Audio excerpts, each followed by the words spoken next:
دوستوں، کیا آپ جانتے ہیں کہ صلح حدیبیہ کیا ہے؟ اور کیا آپ کو معلوم ہے کہ صلح حدیبیہ میں آخر کس بات کی صلح کی گئی تھی؟ چلیے آئیے آج ہم آپ کو صلح حدیبیہ کے واقعے کے بارے میں بتاتے ہیں۔ صلح حدیبیہ اور ابو جندل رضی اللہ تعالیٰ عنہ اور ابو بصیر رضی اللہ تعالیٰ عنہ کا قصہ۔ 6 ہجری میں حضور اقدس صلی اللہ علیہ وسلم عمرہ کے ارادے سے مکہ شریف لے جا رہے تھے۔ کفار مکہ کو اس کی خبر ہوئی اور وہ اس خبر کو اپنی ذلت سمجھے، اسی لیے مزاحمت کی اور حدیبیہ میں آپ صلی اللہ علیہ وسلم کو رکنا پڑا۔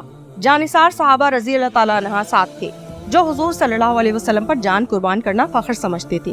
لڑنے کو تیار ہو گئے، مگر حضور صلی اللہ علیہ وسلم نے مکہ والوں کی خاطر سے لڑنے کا ارادہ نہیں فرمایا اور صلح کی کوشش کی، اور باوجود صحابہ کی لڑائی پر مستعدی اور بہادری کے حضور صلی اللہ علیہ وسلم نے کفار کی اس قدر رعایت فرمائی کہ ان کی ہر شرط کو قبول فرما لیا۔ صحابہ کو اس طرح دب کر صلح کرنا بہت ہی ناگوار، مگر حضور صلی اللہ علیہ وسلم کے ارشاد کے سامنے کیا ہو سکتا تھا کہ جانثار تھے اور فرمانبردار، اس لیے حضرت عمر رضی اللہ تعالیٰ عنہ جیسے بہادروں کو بھی دبنا پڑا۔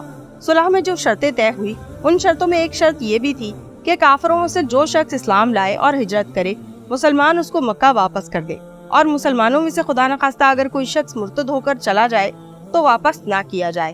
یہ صلح نامہ ابھی تک پورا لکھا بھی نہیں گیا تھا کہ حضرت ابو جندل رضی اللہ تعالیٰ عنہ ایک صحابی تھے جو اسلام لانے کی وجہ سے طرح طرح کی تکلیفیں برداشت کر رہے تھے اور زنجیروں میں بندھے ہوئے تھے۔ اسی حالت میں گرتے پڑتے مسلمانوں کے لشکر پر اس امید میں پہنچے کہ ان لوگوں کی حمایت میں جا کر اس مصیبت سے چھٹکارا پاؤں گا۔ ان کے باپ سہیل نے، جو اس صلح نامہ میں کفار کی طرف سے وکیل تھے اور اس وقت تک مسلمان نہیں ہوئے تھے، فتح مکہ میں مسلمان ہوئے۔ انہوں نے صاحبزادے کے تماچے مارے اور واپس لے جانے پر اصرار کیا۔ حضور صلی اللہ علیہ وسلم نے ارشاد فرمایا، ابھی صلح نامہ مرتب بھی نہیں ہوا، اس لیے ابھی پابندی کس بات کی؟ مگر انہوں نے اس بات پر اصرار کیا۔ پھر حضور صلی اللہ علیہ وسلم نے ارشاد فرمایا، ایک آدمی مجھے مانگا ہی دے دو، مگر وہ لوگ ضد پر تھے، نہ مانا۔ ابو جندل نے مسلمانوں کو پکار کر فریاد بھی کی کہ میں مسلمان ہو کر آیا ہوں اور کئی مصیبتیں اٹھا چکا، اب واپس کیا جا رہا ہوں۔ اس وقت مسلمانوں کے دل پر جو گزر رہی ہوگی اللہ ہی کو معلوم ہے، مگر حضور صلی اللہ علیہ وسلم کے ارشاد پر واپس ہوئے۔ حضور صلی اللہ علیہ وسلم نے تسلی فرمائی اور صبر کرنے کا حکم دیا اور فرمایا کہ عنقریب حق تعالی شانہ تمہارے لیے کوئی راستہ نکالیں گے۔ صلح نامہ مکمل ہو جانے کے بعد ایک صحابی ابو بصیر رضی اللہ تعالیٰ عنہ بھی مسلمان ہو کر مدینہ منورہ پہنچے۔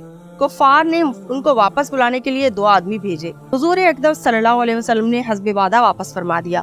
ابو بصیر رضی اللہ تعالیٰ عنہ نے عرض بھی کیا کہ یا رسول اللہ صلی اللہ علیہ وسلم، میں مسلمان ہو کر آیا ہوں، آپ پھر مجھے کفار کے پنجے میں بھیجتے ہیں۔ آپ صلی اللہ علیہ وسلم نے ان سے بھی صبر کرنے کو ارشاد فرمایا کہ انشاءاللہ عنقریب تمہارے واسطے رستہ کھلے گا۔ یہ صحابی ان دونوں کافروں کے ساتھ واپس ہوئے۔ راستے میں ان میں سے ایک سے کہنے لگے کہ یار یہ تیری تلوار تو بڑی نفیس معلوم ہوتی ہے، شیخی باز آدمی ذرا سی بات میں پھول ہی جاتا ہے۔ وہ نیام سے نکال کر کہنے لگا، ہاں میں نے بہت سے لوگوں پر اس کا تجربہ کیا۔ یہ کہہ کر تلوار ان کے حوالے کر دی، انہوں نے اسی پر اس کا تجربہ کیا۔ دوسرا ساتھی یہ دیکھ کر ایک کو تو نپٹا دیا ہے، اب میرا نمبر ہے۔ بھاگا ہوا مدینہ آیا اور حضور اکرم صلی اللہ علیہ وسلم کی خدمت میں حاضر ہو کر عرض کیا کہ میرا ساتھی مر چکا ہے، اب میرا نمبر ہے۔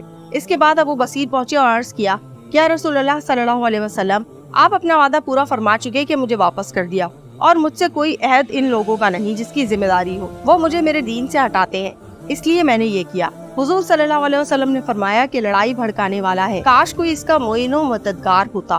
وہ اس کلام سے سمجھ گئے کہ اب بھی اگر میری طلب میں آئے گا تو واپس کر دیا جاؤں گا، اس لیے وہ وہاں سے چل کر سمندر کے کنارے ایک جگہ آ پڑے۔ مکہ والوں کو اس قصے کا حال معلوم ہوا تو ابو جندل بھی، جن کا قصہ پہلے گزرا، چھپ کر وہیں پہنچ گئے۔ اس طرح جو شخص مسلمان ہوتا وہ ان کے ساتھ جا ملتا۔